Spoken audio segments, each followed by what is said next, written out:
Good morning students. आज हम ninth class का जो चैप्टर है साउंड ऑफ म्यूज़िक उसका सेकंड पार्ट स्टार्ट करेंगे। फर्स्ट पार्ट हम पहले ही कर चुके हैं, जिसके अंदर एवलिन ग्लैनी के बारे में बताया गया था। आप ये भी कह सकते हैं म्यूज़िक का मेंशन किया गया था उसके अंदर। इन द सेम वे जो सेकंड पार्ट है, as you all seen on your screen as well, कि जो सेकंड पार्ट है उसके अंदर मेंशन किया गया है द शहनाई ऑफ बिस्मिल्लाह खां।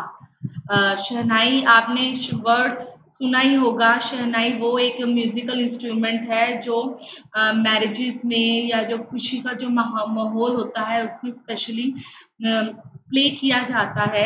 और इसके अंदर जब शहनाई और बिस्मिल्लाह खान, इसका जब मेंशन किया गया शहनाई का बिस्मिल्लाह खान के साथ जब रिलेशन इसके अंदर इस चैप्टर में हम इस पार्ट में हम रीड आउट करेंगे। ओके स्टूडेंट्स, तो ये पार्ट काफी इजी है। इसके अंदर जो मेंशन है यहाँ पर, यस, स्टार्ट हो रहा है इधर से। अब यहाँ पर क्या आ रहा है, बिस्मिल्लाह खान का मेंशन है, साइड बाय साइड शहनाई का किया गया है। On the whole is that musical instrument को इस पार्ट में हाईलाइट किया है। Okay, Emperor Aurangzeb banned the playing of a musical instrument called pungi in the royal resistance for it had a shrill, unpleasant sound. कहते जो ये राजा थे emperor Aurangzeb, उन्होंने बैन कर दिया था कि जो म्यूजिकल इंस्ट्रूमेंट किसी म्यूजिकल इंस्ट्रूमेंट को बजाने के लिए उन्होंने बैन कर दिया था, और उस म्यूजिकल इंस्ट्रूमेंट का नाम था पुंगी। कहाँ पर बजाने के लिए? In the royal residence. क्यों किया गया था? For it had a shrill and unpleasant sound. Shrill का मतलब होता है तीखी, बड़ी ही तीखी सी आवाज थी उसकी, अनप्लीजेंट सी थी, जो कानों को अच्छी नहीं लगती थी। Pungi became the generic name for reeded noise makers. कहते जो पुंगी है, इसका जो नेम है वो एक तरह से जेनरिक नेम है। आप ये कह सकते हैं कि ये कहाँ से निकल कर आया है, ऐसे रिडिड नॉइस मेकर्स। अब रिडिड नॉइस मेकर्स का मीन क्या होगा? यहाँ पर साइड बाय साइड एक इंस्ट्रूमेंट होता है जो हवा में यूज, विंड इंस्ट्रूमेंट होता है, और उस विंड इंस्ट्रूमेंट एक तरह से आप कह सकते हो जैसे बांसुरी है, जो जैसे बांसुरी में आपने देखा होगा होल्स होते हैं, थोड़े थोड़े होल्स बने होते हैं। तो एक मतलब जो ये जितने भी इंस्ट्रूमेंट्स हैं, बांसुरी हो गई, बांसुरी का ही एक पार्ट था पुंगी। ओके, तो became the generic name. Generic name का मीन क्या होता है? एक ऐसा नाम जो किसी क्लास को दिया गया हो। तो क्लास क्या थी? इस क्लास के अंदर फ्लूट भी आता था, क्लैरिनेट भी आता था, और इस तरीके से पुंगी भी आया करते थे। ठीक है, और फॉर अ रिडिड नॉइस मेकर्स, और रिडिड नॉइस मेकर्स ऐसे विंड इंस्ट्रूमेंट्स हैं जिसके अंदर रिड्स लगे हुए हैं, जैसे कि होल बने हुए हैं, जैसे कि बांसुरी में होल बने होते हैं, छेद बने होते हैं। ओके, फ्यू हैड थॉट, कई लोग ये सोचते थे, फ्यू का मतलब कुछ, फ्यू का मतलब आ रहा है कुछ लोगों का ये मानना था, सोचते थे क्या? It would one day B revived. एक दिन ऐसा होगा कि हाँ, इसमें कुछ ये रिवाइव किया जाएगा, इसे सही किया जाएगा। और हुआ एक दिन, और कुछ यादें ताजा की जाएंगी उसे। वो किस तरीके की थी? अ barber of a family of a professional musician who had access to the royal palaces। एक नाई हुआ करता था। बार्बर का मतलब होता है नाई। एक बार नाई थे प्रोफेशनल म्यूजिशियंस के। कहाँ के नाई थे?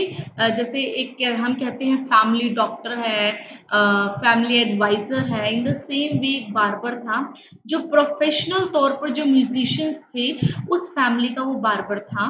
और काफी बार वो जो है उनके रॉयल पैलेस में भी जाया करता था। एक्सेस का मतलब जाता था, मोस्टली पहुंचता था।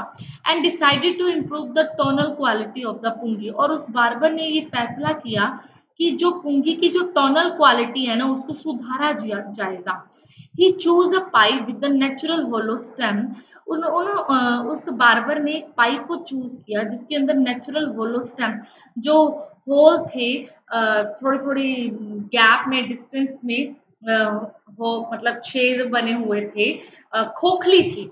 नेचुरल होलो स्टेम का मतलब है अंदर से होलो थी, खोखली। होलो का मतलब होता है खोखली, खाली।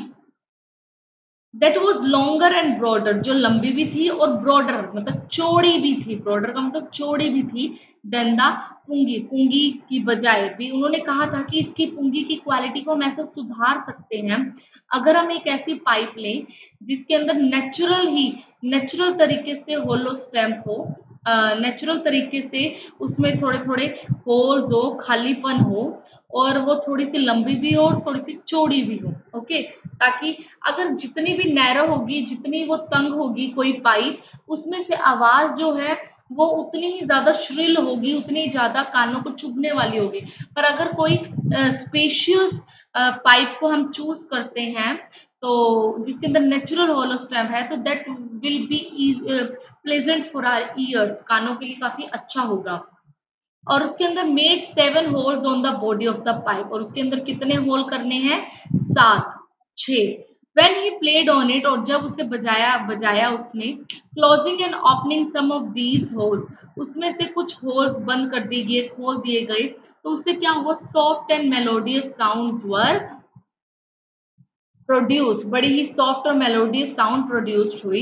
He played the instrument before royalty and everyone was impressed, वो बार्बर जो है उसको, उस इंस्ट्रूमेंट को हर रॉयल्टी के सामने बजाया करता था और बहुत हर कोई खुश होता था। The instrument so different from the pungi had to be given a new name, बहुत डिफरेंट थी पुंगी से और उसको एक नया नाम दिया गया। क्या?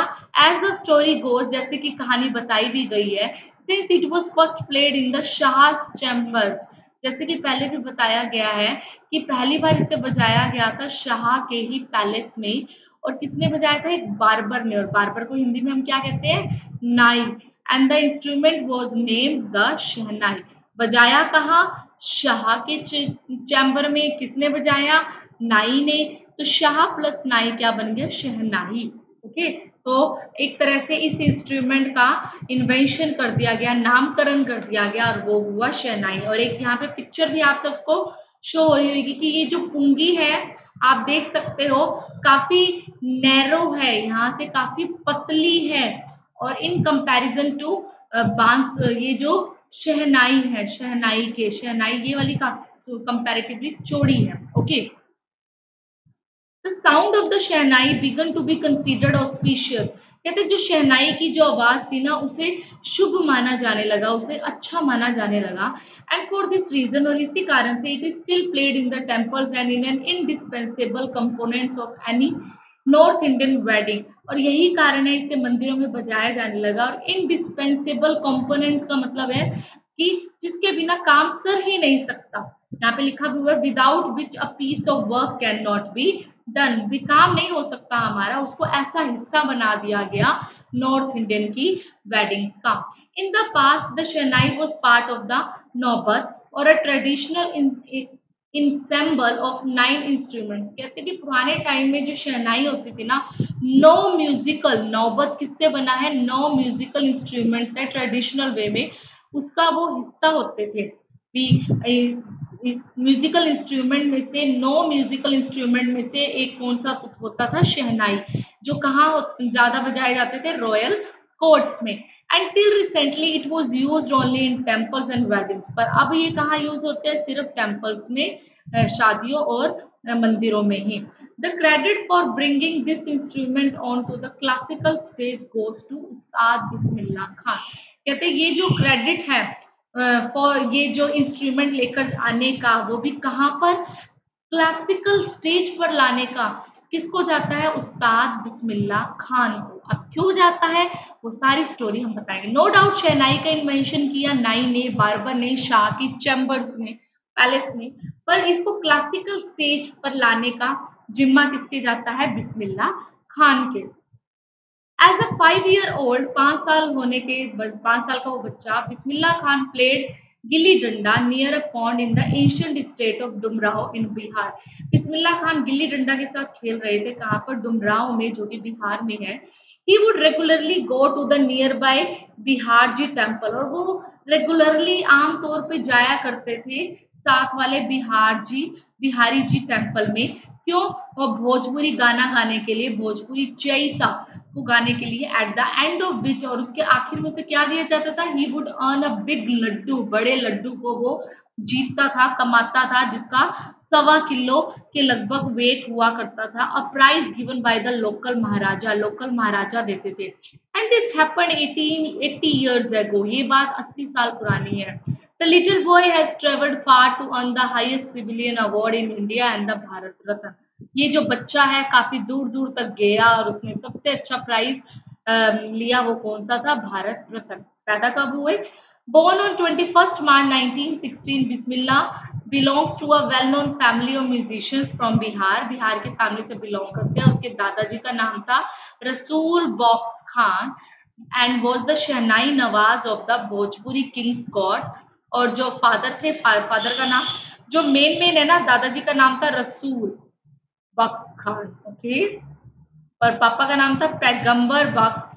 And other paternal ancestors were also great shehnai paternals, और उसके और जो जन थे चाचा या ताऊजी, वो भी बहुत अच्छा शहनाई बजाया करते थे। Okay, the young boy took to music early in life, बड़ी ही छोटी उम्र में वो संगीत के क्षेत्र में आ गया। And at the age of 3 when his mother took him to his maternal uncle's house in Banaras, और जब वो 3 साल का था, कौन, बिस्मिल्ला खान, जब उनकी मम्मा जो है अपनी नानी, उसके बच्चे की नानी के घर उसको लेकर गई, तो मैटरनल अंकल्स हाउस, और वहां पे जो अंकल के हाउस में लेके गई, जो कि बनारस में थे, रहा है उनका घर।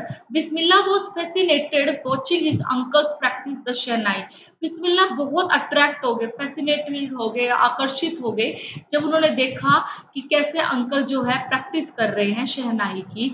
सून बिस्मिल्ला स्टार्टेड अकम्पनिंग हिज अंकल, बड़ी ही जल्दी बिस्मिल्ला जो है अपने अंकल को, जो अली बॉक्स है, चाचा है, या आपको बताया भी है कि जैसे उसकी मम्मा लेकर भी गए थे अपने उसके अंकल के घर, उसके चाचा जी के घर में, और चाचा का नाम है अली बॉक्स, कि जब घर लेकर गए थे तो वो सून बिस्मिल्ला स्टार्टेड अकम्पनिंग हिज अंकल, और बड़ी ही जल्दी जब उन्होंने जो मैटरनल अंकल की प्रैक्टिस को देखा, तो बड़ी जल्दी ही बिस्मिल्ला अपने खुद के अंकल के साथ कहाँ जाने लगे।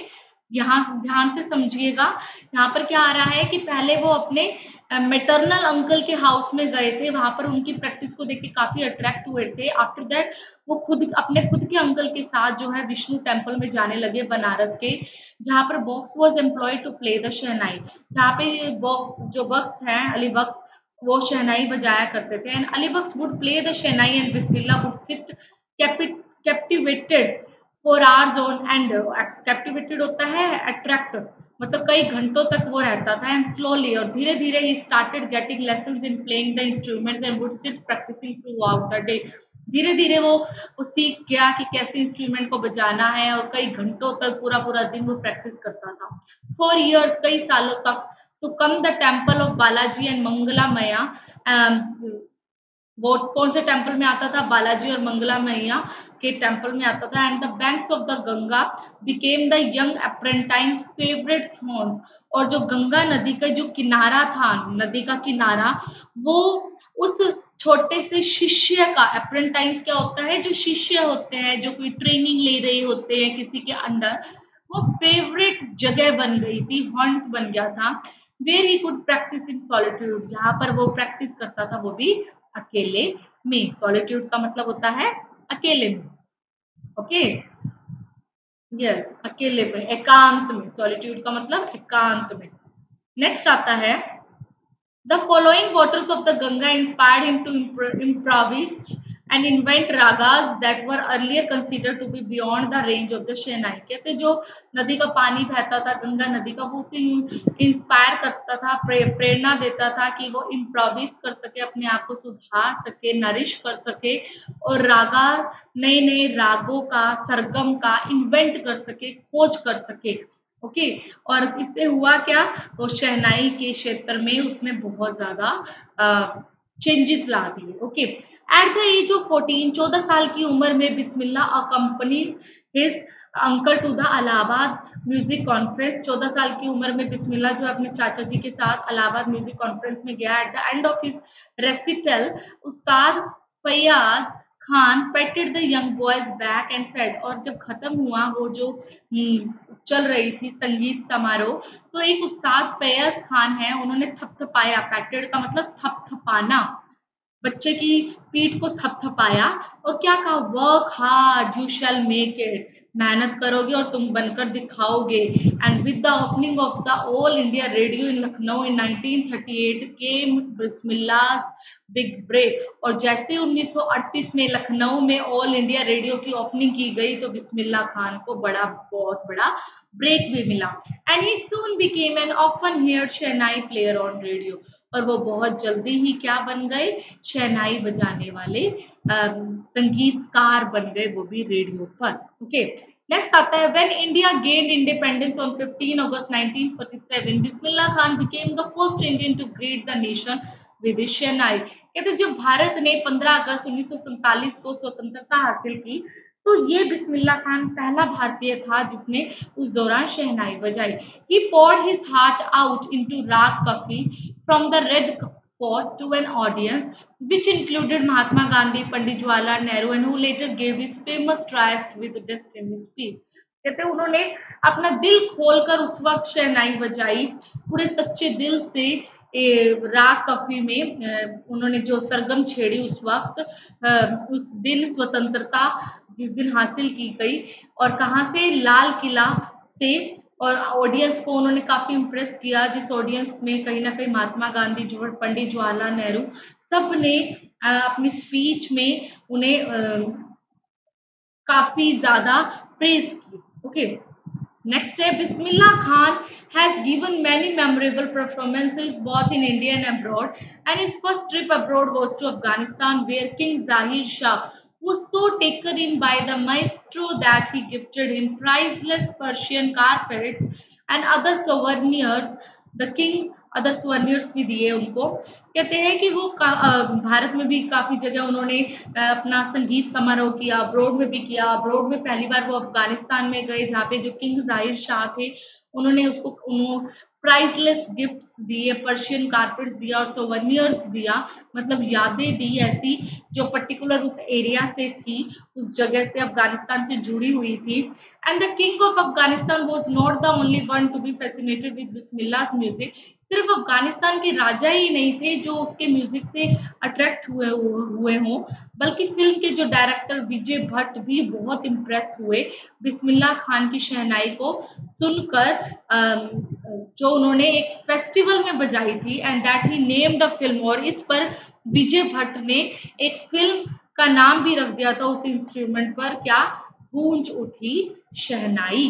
And the film was a hit, और फिल्म बहुत हिट हुई, and one of the Bismillah Khan composition भी किया गया उसमें, बिस्मिल्लाह खान ने, दिल का खिलौना है टूट गया, and turned out to be a nationwide chartbuster, बहुत ज्यादा फेमस हुआ वो सॉन्ग भी। एंड डिस्पाइट दिस, इस सब के बावजूद भी, huge success in the celluloid world, उन्होंने ह्यूज सक्सेस ली फिल्म वर्ल्ड में।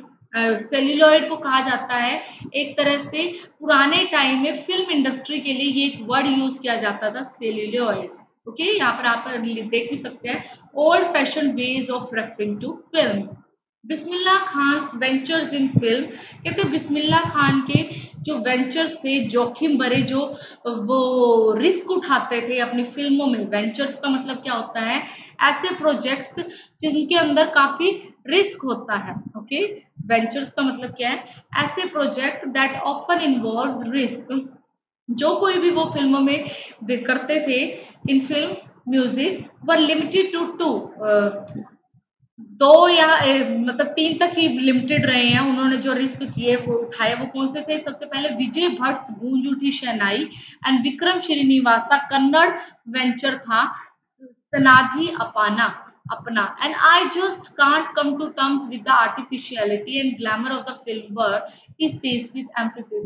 मतलब ये 2 रिस्क ही उन्होंने उठाए थे फिल्मों में बिस्मिल्लाह खान ने, और आखिर में बिस्मिल्लाह खान ने ये कहा कि मैं बड़ी मुश्किल से इन कंडीशंस पर उतर पा रहा हूँ जहाँ पे आर्टिफिशियलिटी है, ग्लैमर है फिल्म वर्ल्ड का, बट आगे मैं इसको कैरी ऑन नहीं कर सकता। इन्होंने कहा था ये कंटिन्यू नहीं कर सकता बिस्मिल्लाह खान ने, ही सेज विद एम्फेसिस, बड़े ही जोर के साथ ही उन्होंने बात रखी। Award and recognition came thick and fast, prizes मिलते गए, पहचान मिलती गई। रिकॉग्निशन का मतलब होता है पहचान मिलती गई बिस्मिल्लाह खान को, and he became the first Indian to be invited to perform at the prestigious Lincoln Center hall in the United States of America. Okay, USA में ये पहला भारतीय थे रहे हैं बिस्मिल्लाह खान जिन्होंने लिंकन सेंटर हॉल में भी performance the. He also took part in the World Exposition in Montreal, in the Cannes Art Festival and in the Osaka Trade Fair. उन्होंने कहाँ पर हिस्सा लिया? दो अलग अलग जगह पर भी, वर्ल्ड एक्सपोजिशन इन मॉन्ट्रियल में, कैनेस आर्ट फेस्टिवल है, और ओसाका ट्रेड फेयर में भी। So well known did he become internationally that and auditorium in Tehran was named after him. और यही नहीं, वो इंटरनेशनली इतने फेमस हो गए कि तेहरान में एक ऑडिटोरियम पर उनके नाम से ही शुरुआत की गई, नाम रखा गया। तेहरान में एक ऑडिटोरियम है जहाँ पे बिस्मिल्लाह खान का ही नाम रखा गया, और उनका पूरा नाम क्या था? तहर मौसिकी उस्ताद बिस्मिल्लाह खान, ये एक ऑडिटोरियम का नाम है। National awards like Padma Shri, Padma Bhushan, Padma Vibhushan were conferred on him. कई प्राइजेस उन्होंने लिए, जैसे कि अलग अलग नाम मैं आपको बता भी चुकी हूँ, पद्म भूषण, पद्म विभूषण एंड पद्म श्री। ओके, पद्म श्री।